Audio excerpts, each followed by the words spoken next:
Hey, this is Holly Ray, and you're watching Skipani.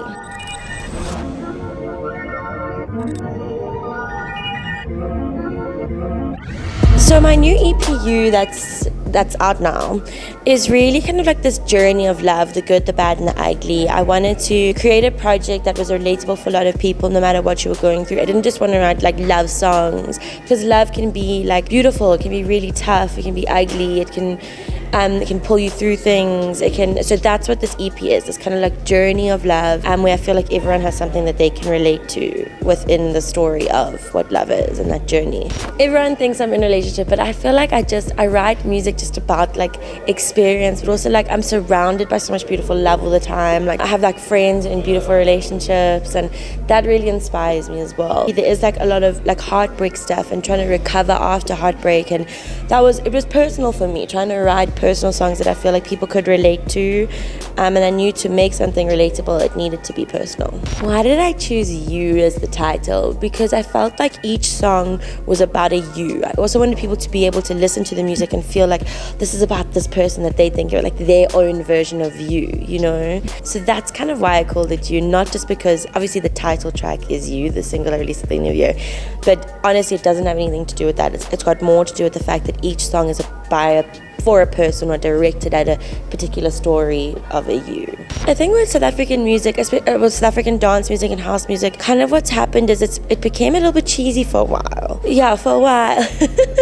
And we kind of had this wave of like super cheesy like love songs and house music, and it was great for the time. That's obviously what people wanted at the time, but we're definitely seeing a move towards people want to feel connected to the music they're listening to. They want to feel like the artists identify with what they're going through, like they're describing the situation, and I love that. I love being able to listen to a song and I feel like that artist is talking about what I'm going through, and that's why for me it's important when I write that I try and encapsulate like all the feelings that you feel and the emotions and what happens when things happen to you, because that's what good songwriting is when you can write something that someone can really feel. That's really beautiful. I think for me, at the moment, content is king. Like, people are so hungry for relevant content, like, all the time. So as an artist, I would rather release less content more often than more content less often. People always, like, get confused when I say that. But basically what it is like, I would rather release an EP, like, every single year or, like, every 6 months or whenever I feel like, you know what, I have a body of work I'm proud of, then work on an album for, like, a year, and then it has to sit there for 2 years. People like 3 songs, and then it's stale. You know what I mean? I feel like EPs are really the future just because of how like fast-paced content is at the moment and how people are consuming content at the moment. Maybe I will release an album one day, I'm not too sure, but for me it's just about like what feels right at this moment, and an EP is what felt really right for me. And I think I was having a conversation with someone the other day, and they were like, you know, it's so hard, artists can't just have like one big song and be big, and I'm like, sorry, hi. Because you can. In this day and age, you can have one single that can make you huge, and then it's how you ride that wave, obviously, and sustain your brand and continue to build on that. But you can have one song that does make you, and then you build on that. How have I been riding the wave? It's been insane. You know, I was looking at other artists, not to compare, but like there were a lot of artists in December in the bracket where Deepa was huge, where Deepa exploded, who were like, we all were like newcomers. Like last year was like the year of the newcomer, artists who no one ever heard of, but we had huge songs.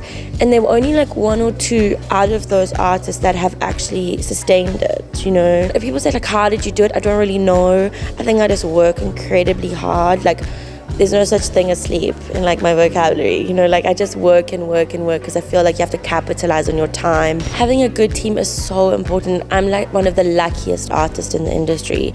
I'm very involved in my team. I gig all weekend. I go to the office on a Monday and I work in the office with my team and we plan together. Like I'm very involved, but I've got a team who really looks after me as well, who genuinely cares about me as an artist and my brand as an artist, and that's really, really important. Also, the responsibility does lie with the artist as well to educate themselves about the business side of the industry. Like I always hear artists saying like, oh, I got exploited, my manager took me for a ride, but did you read your contract? Like, did you take time to understand that contract? Do you even know what Sam Marie said? Do you even know like where your income streams are coming from? I trust my team completely, but like if I ever felt like that's shady. I'd phone event organizer and find out how much is being charged. Like, I'm like that. You know, I run a tight ship. I know exactly what's going on, and that's important as an artist as well. It's a team thing. We need to have a conversation about good managers, about what it is to be a good manager. We also need to have a conversation about what it is to be a good artist within the management team, I think.